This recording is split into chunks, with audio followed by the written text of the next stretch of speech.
बाद जो दूसरा सिस्टम है वह है हमारा क्या, आवरली प्रोडक्शन रिपोर्ट। ठीक है, आवरली से आप समझ गए कि प्रत्येक घंटा, यानी कि हर घंटे की हमें प्रोडक्शन को क्या करना है, नोट करना है। भाई ये भी बड़ा टफ काम है। ठीक है, मैं क्लियर बोलता हूँ, हवाबाजी में बातें नहीं करता। कुछ लोग चाहते हैं कि एक दिन विजिट करें हम उनकी कंपनी में और सब कुछ ठीक कर दें। ऐसा नहीं होता भाई। आप 25-30 साल से सेम ढर्रे पे चल रहे हो और आप सोचते हो कि बाहर से कोई एक बंदा आएगा, हमारे जैसा कोई कंसल्टेंट, और आपकी कंपनी को एक दिन में या एक महीने में सुधार देगा। आप तो सुधार नहीं पाए उसको 30 साल में, मैं सुधार दूंगा उसको एक महीने में या 10 दिन में। ऐसा नहीं होता, प्रैक्टिकल होके चलना पड़ता है। जो पुरानी आदतें होती हैं उनको चेंज करने में, रूटीन में लाने में टाइम लगता है। अदरवाइज क्या होता है कि अगर आप कोई चढ़ाई ऐसे चढ़ते हो तो उतरते भी ऐसे ही हो। हमेशा हमें क्या करना है, कंटिन्यूअल इम्प्रूवमेंट करते जाना है। तो क्या होगा, आप ज्यादा लॉन्ग सरवाइव करोगे। हमारी जो हार्ट बीट है वो भी ऐसी चलती है ना, कब इस तरीके से ही चलती है ना हार्ट बीट। ठीक है, तो कंपनी की भी हार्ट बीट ऐसे ही चलनी चाहिए, अपवर्ड की तरफ लेकिन। ठीक है, तो हम बात कर रहे थे आवरली प्रोडक्शन रिपोर्ट के बारे में। तो आवरली प्रोडक्शन रिपोर्ट क्या है कि हमने मशीनों के ऊपर, अपने स्टेशंस के ऊपर प्रत्येक घंटे की प्रोडक्शन रिजेक्शन की जानकारी लेनी है। क्या लॉसेस हो रहे हैं, कितना ब्रेक डाउन हो रहा है, ये सारी चीजें हमने जाननी है प्रत्येक घंटे की। ये हमारा क्या हो गया, आवरली प्रोडक्शन रिपोर्ट। उसके अंदर क्या होगा, प्रत्येक घंटे का, यानी कि जैसे 8 से 9, 9 से 10, 10 से 11, प्रत्येक घंटे का प्रोडक्शन होगा, रिजेक्शन होगा, कितना माल बना, कितना खराब हुआ, लॉसेस होंगे, चाहे वह मशीन से रिलेटेड हो, चाहे वह टूल से रिलेटेड हो या कोई अदर हो। आउटपुट कितनी निकली, कितने परसेंट हमारी ओई बात कर लूं या एफिशिएंसी बात कर लूं, हमारी परफॉर्मेंस ओवरऑल क्या रही। तो ये सारी चीजें हमें प्रत्येक घंटे मॉनिटर करनी है। उससे क्या पता चलेगा, अगर हम इसका ग्राफ बनाएंगे, तो मान लीजिए ये हमने कोई ग्राफ बनाया, ये मेरी 8 से 9 की प्रोडक्शन है, ये 9 से 10 की है, 10 से 11, 11 से 12, 12 से 1, और ये मेरा 1 से 2। ठीक है, यहाँ पे मेरी प्रोडक्शन ऐसे होगी, जिस दिन फिर यहाँ पे ऐसे होगी, ये इस तरीके से चल रहा होगा। फिर से जैसे लंच आएगा, डाउन हो गई। चलो यहाँ तो आधा घंटा लंच हो गया तो डाउन हो ही गई। तो आप क्या देखोगे, जो स्टार्टिंग है या लंच के आसपास का टाइम है, वहां पे लॉसेस बहुत होते हैं। ऑपरेटर भाई साहब या सुपरवाइजर भाई साहब 10 मिनट पहले ही क्या करते हैं, हाथ धो लेते हैं। उनका अधिकार है भैया 10 मिनट पहले हाथ धो लेना।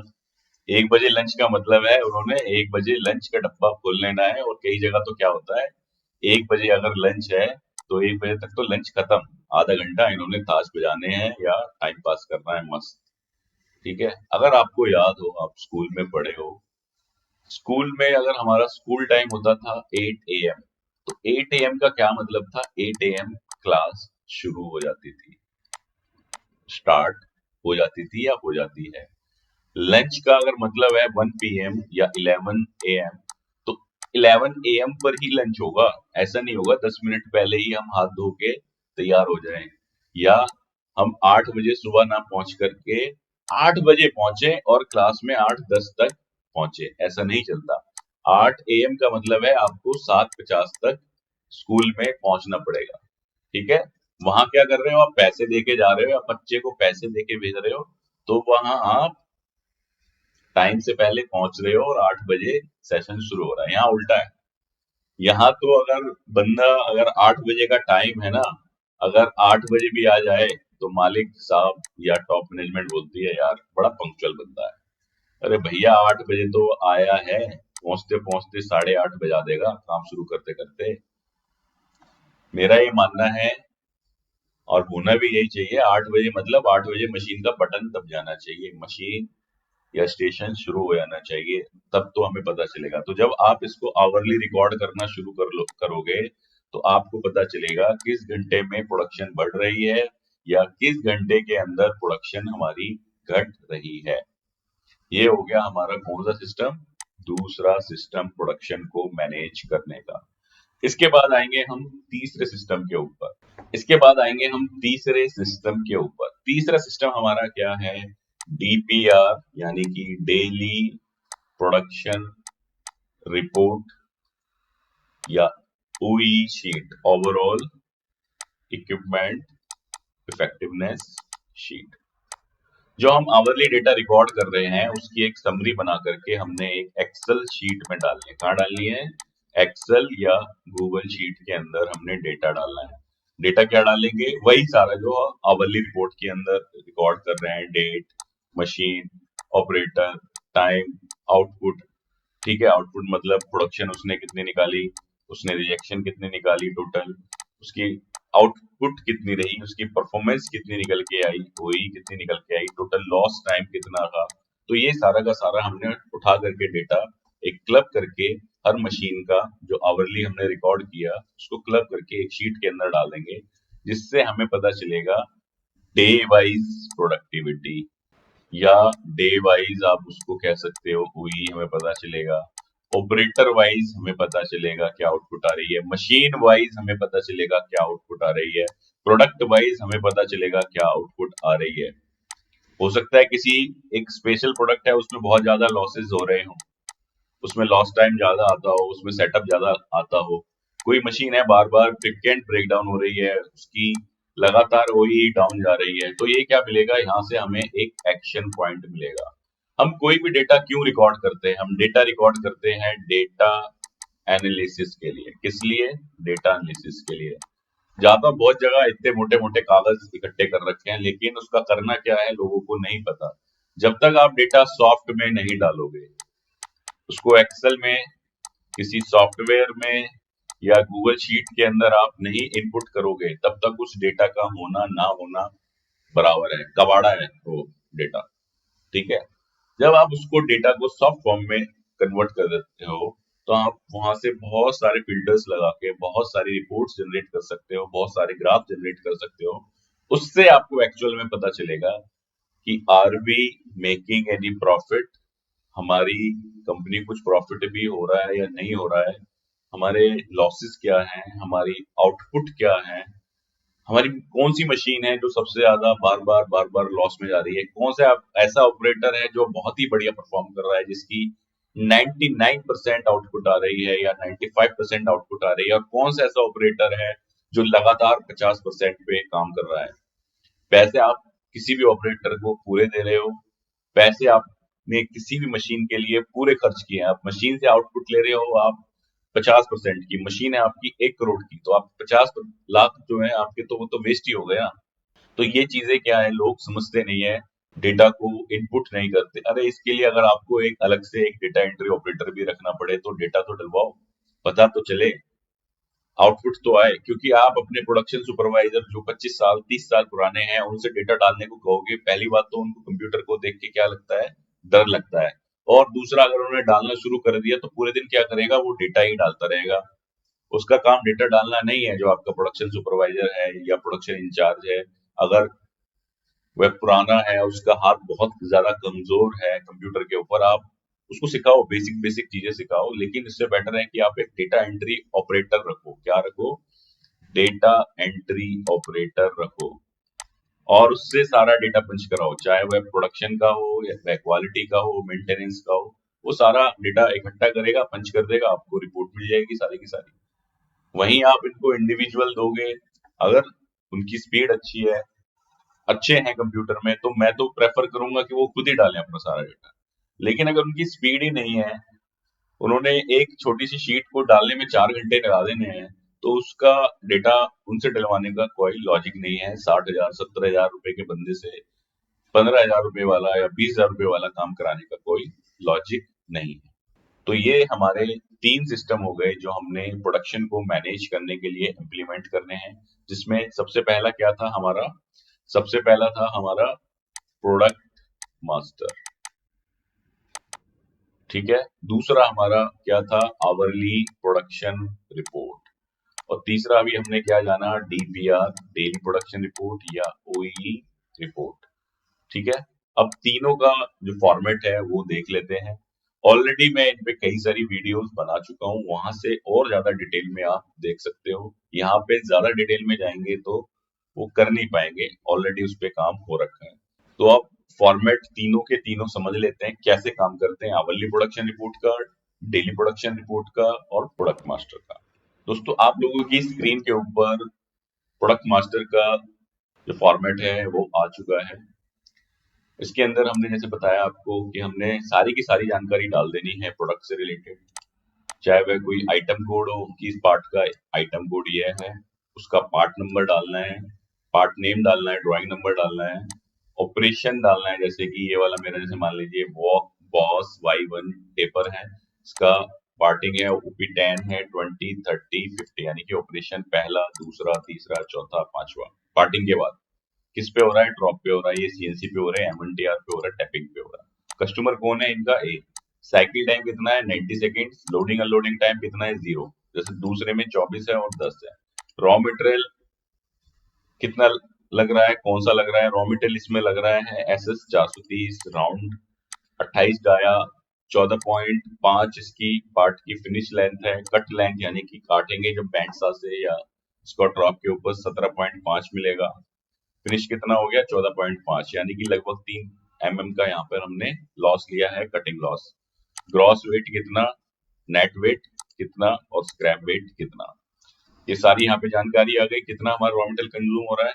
उसके बाद आ गया यहाँ पे नंबर ऑफ फिक्चर्स या पीसेस पर पार्ट। कई बार क्या होता है किसी एक मशीन के अंदर एक साथ 5 पार्ट भी लगते हैं, जैसे इंजेक्शन मोल्डिंग है वो, उसमें हम उसको क्या बोल देते हैं, कैविटी बोल देते हैं। प्रेस शॉप में भी उसको हम क्या बोल देते हैं, कैविटी बोल देते हैं, कि एक स्लॉट के अंदर 5 पीस निकल रहे हैं। ऐसी मशीनिंग में भी क्या होता है, एक ही फिक्चर में 5 पीस एक साथ बांध दिए और मशीन चला दी, साइकिल टाइम है 100 सेकेंड, 5 पीस है तो डिवाइड हो जाएगा, डिवाइडेड बाय 5, तो कितना निकल के आया 20 सेकेंड एक पीस का साइकिल टाइम। तभी तो एक्चुअल आउटपुट पता चलेगी। तो कुछ पार्ट सेल के हो सकते हैं, जॉब वर्क के हो सकते हैं। यहाँ पे आप ड्राइंग अटैच कर सकते हो, जैसे मैंने एक रैंडम यहाँ पे पार्ट की फोटो लगा दी कि भैया यहाँ पर हमारा ड्राइंग आ गई पार्ट की, ठीक है। उसके बाद पैकिंग टाइप बिन में जा रहा है या कोरुगेटेड बॉक्स में जा रहा है, नंबर ऑफ पीस कितने जा रहे हैं, 100 जा रहे हैं, इसमें 200 जा रहे हैं, इसमें 500 जा रहे हैं, इसमें 150 जा रहा है।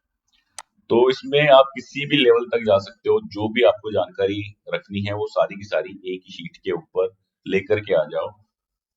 हम इसकी आपको कंसल्टेंसी भी देते हैं, इस पे आपको गाइड करते हैं कि प्रोडक्ट मास्टर जब आप तैयार करो तो 1 on 1 बैठ के कि आपको क्या क्या चीजें रखनी चाहिए, क्योंकि इंडस्ट्री टू इंडस्ट्री ये डिफर करता है। ऐसा नहीं है कि आपने कोई एक स्टैंडर्ड फॉर्मेट बनाया जैसे ISO वाले करते हैं और उसको टेप दिया, वो हर जगह चला जा रहा है।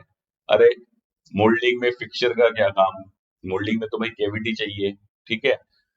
तो इस तरीके की चीजें आ जाती हैं, तो उसके लिए क्या करना पड़ता है, कस्टमाइज सॉल्यूशन बनाना पड़ता है। तो उसमें क्या है, आप खुद भी बना सकते हो या हमारी अगर गाइडेंस चाहिए तो आपको जो नीचे नंबर दिया है या ईमेल आईडी है, नंबर के ऊपर आप व्हाट्सएप कर सकते हो, जो ईमेल आईडी है उसके ऊपर आप ईमेल कर सकते हो, इस तरीके की रिक्वायरमेंट के लिए, गाइडेंस के लिए, सपोर्ट के लिए। ये हमारा हो गया प्रोडक्ट मास्टर। अब आ जाते हैं हम आवरली प्रोडक्शन रिपोर्ट के ऊपर। आवरली प्रोडक्शन रिपोर्ट में क्या है, ऊपर फॉर्मेट आ गया, फॉर्मेट का number, revision number, machine number आ गया, कौन सी मशीन है, ऑपरेटर कौन है, डेट, किस शिफ्ट में ये मशीन चल रही है। फिर यहाँ पे हमने एक एक घंटे का पूरा डेटा डालना है, 8 से 9, 9 से 10, 10 से 11, 11 से 12, पूरे 12 घंटे शिफ्ट चलती है जिस कंपनी की ये रिपोर्ट है या सैंपल रिपोर्ट है। कहीं कहीं पे 8 घंटे है तो 8 घंटे के हिसाब से बनाओगे, जहाँ 12 है 12 के हिसाब से बनाओगे, जहाँ 10 है 10 के हिसाब से आप बनाओगे। उसके बाद यहाँ हमने डाला कौन सा पार्ट चलाया, उसका कौन सा ऑपरेशन किया, साइकिल टाइम कितना आ रहा था मशीन के ऊपर, लोडिंग अनलोडिंग। कई बार क्या होता है हमने स्टैंडर्ड में लिया हुआ है 40 सेकेंड, पता चला मशीन पे किसी ने बढ़ा दिया, वो हो गया 45 second. Loading unloading time, target quantity कितनी थी, घंटे के कितने पीस बनाने थे, 100 पीस बनाने थे। ऑपरेटर को पता होना चाहिए कि मैंने कितना काम करना है। अब एक्चुअल में कितने बनाए उसने, हो सकता है 99 बना दे या हो सकता है 95 बना दे, ठीक है। प्रोडक्ट क्या बना रहा था वो, ABC या ABX। ऑपरेशन क्या था, OP10 था, ठीक। साइकिल टाइम क्या था, 20 सेकेंड। लोडिंग अनलोडिंग टाइम का था 10 सेकंड। अब यहाँ पे कुछ लोग ज्ञान देने ना लग जाए कि 20 सेकंड के हिसाब से ये 100 पीस कैसे बनेंगे। ये मैं कोई रैंडम वैल्यू डाली है आपको बताने के लिए कि फॉर्मेट को आपने कैसे भरना है।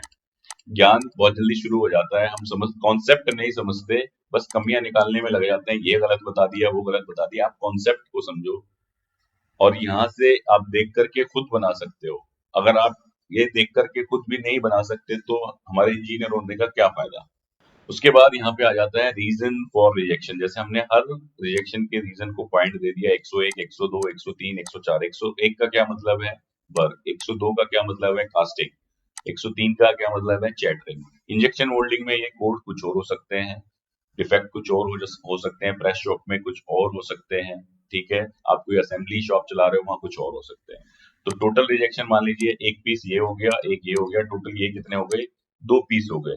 अब यहाँ पे आ गए आइडल टाइम, या जिस कारण से मशीन हमें खड़ी करनी पड़ी, वो भी हमने 11 रीजन लिए। 11 क्या है, पावर कट हो गया, इंसर्ट चेंज हुआ, टूल चेंज हुआ, ऑपरेटर नहीं था, मटेरियल नहीं था, मशीन ब्रेकडाउन में थी, हवा नहीं थी, सेटिंग चेंज हो रही थी।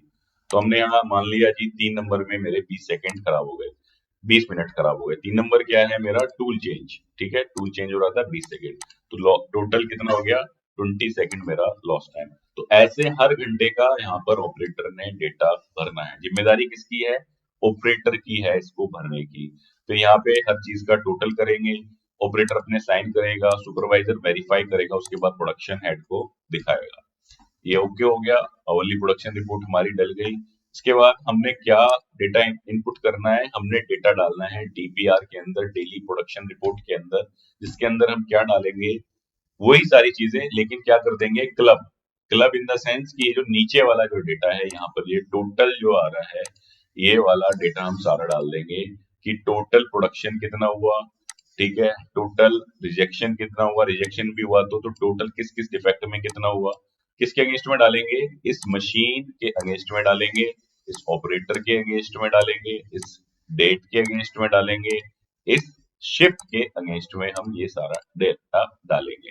तो वही सारे कॉलम हमने यहाँ पर बनाए हैं, day, shift, machine number, start कब हुआ प्रोडक्ट, स्टॉप कब हुआ, शिफ्ट टाइम निकल के क्या आ गया, ऑपरेटर का नाम, पार्ट का नाम, operation number, cycle time, loading unloading time. ये cycle time, loading unloading time कहाँ से उठा रहा है, जो हमने ऑलरेडी प्रोडक्ट मास्टर के अंदर डिटेल्स ऐड करी थी, वहां से इसने साइकिल टाइम और लोडिंग अनलोडिंग टाइम उठा लिया।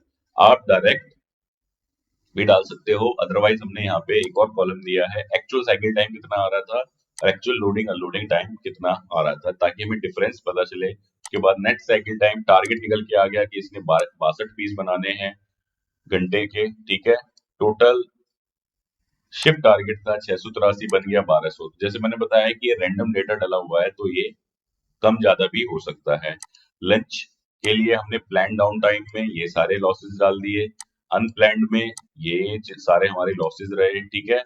और ऐसे ही हमने यहाँ पे रिजेक्शन डाल देनी है। तो इससे क्या होगा, हमारी ability ratio, operator efficiency, machine efficiency, ये सारी चीजें निकल के आएंगी। रिजेक्शन पीपीएम निकल करके आएगा, क्वालिटी रेशियो, और ओई हमारा निकल करके आ जाएगा कि हमारा ओई कितना आ रहा है। तो ये तीनों के तीनों फॉर्मेट आपको समझा दिए, आप देख करके बना सकते हो। देख करके अगर नहीं बना सकते तो हमने रेडीमेड शीट्स बना करके अपनी जो ऐप है AYT इंडिया अकेडमी ऐप, उसके ऊपर डाल दी है। आप वहां से भी जा करके इन कोर्सेज को बाय कर सकते हो, बड़े ही नॉमिनल चार्ज पर हैं। चाहूँ तो फ्री में भी दे सकता हूँ, लेकिन फ्री में इसलिए नहीं देता कि फ्री की चीज की वैल्यू नहीं होती। अगर आपकी जेब से 10 रुपए भी निकाल लिए, या 50 रुपए भी, या 100 या 150 रुपए भी निकाल लिए, तो आपको लगता है कि हाँ पे मैंने कुछ पैसे खर्च करे हैं तो इस चीज को यूज करूं। नहीं तो फ्री का ज्ञान तो मैं यहाँ दे ही रहा हूँ ना यूट्यूब के ऊपर। तो फॉर्मेट में आप या तो खुद मेहनत करो, खुद सीखो, अदरवाइज बने बनाए फॉर्मेट चाहिए तो आप AYT इंडिया अकेडमी ऐप पे जा सकते हो। उसमें आपको फॉर्मेट जो है जिप फाइल के अंदर मिलेंगे। किसके अंदर, जिप फाइल के अंदर। उसको अनजिप करने के लिए आपको जिप फाइल एक्सट्रैक्टर या .rar एक्सट्रैक्टर डालना पड़ेगा। कई लोग इसमें फंस जाते हैं और मैसेज करते हैं उल्टे सीधे, आप तो मेरे पैसे खा गए, ये हो गया, फॉर्मेट नहीं खुल रहा, बेकार है ये वो। या अगर हम एज ए इंजीनियर सुपरवाइजर किसी कंपनी में काम कर रहे हैं और अगर हमें जिप फाइल का मतलब नहीं पता, जिप फाइल एक्सट्रैक्ट नहीं कर सकते, तो फिर हमें ये कंप्यूटर सीखने का या कंप्यूटर मेंटेन करने का कोई लॉजिक नहीं है। बड़ा बेसिक है, किसी भी फॉर्मेट को जिप किया जाता है ताकि उसके अंदर कोई वायरस ना जाए, ताकि फाइल का साइज छोटा हो जाए। तो इसलिए जो हमने अपनी ऐप है उसके ऊपर जिप फाइल के अंदर फॉर्मेट्स डाले हुए हैं।